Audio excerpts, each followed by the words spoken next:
Magandang araw sa inyo mga ka-YouTubers.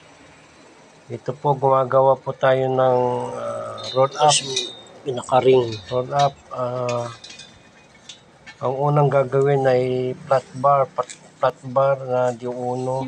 Gagawa ng bilog at gagawa tayo ng pinakalak ng bearing. Yan yung bilog na malaki na yan. Yan ang bearing yan. Sasalpak. Bali kabilaan siya. Meron siyang yun yung bearing na ginawa na yun. Yung flat bar na binilog sa pang-spray. Para yun ang i-welding. Tapos pasok itong spring bago yung pan na yun, pinaka-bearing niya sa loob yan. Yan. Itotornilyo na lang kasi yan eh. Pag na-welding kabilaan itong ring, yung pinaka-plate na yan na bearing, diyan kakapit kasi yung yung slot ng roll up slot, diyan kakapit guys. Yung plate niya pinaka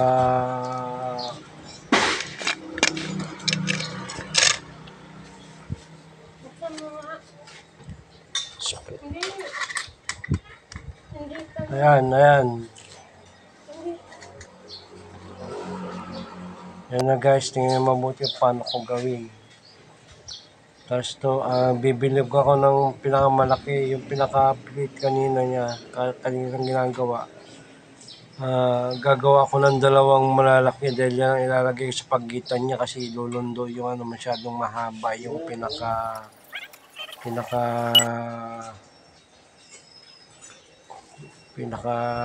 line ng slots guys, para di lumundo. Plate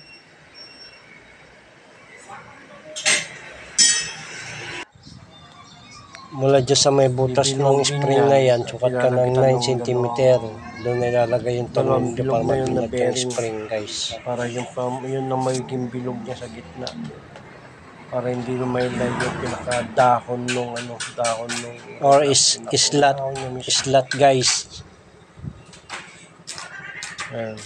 Wiwilding ko, paikot yan. Meron din yan eh, yung pinaka-tatlong pinaka-line na pinaka-linya na flat bar na bakal, flat na D1. Paikot yan para hindi siya lumundo. Kakapit yung spring guys. Yan na yung sambong yan, dyan kakapit. Maraming salamat sa panood ng video ko guys. Paki-subscribe lang ako guys at paki-hindot na rin itong bell icon ko para maka-note ko sa mga another na video ko. Salamat po.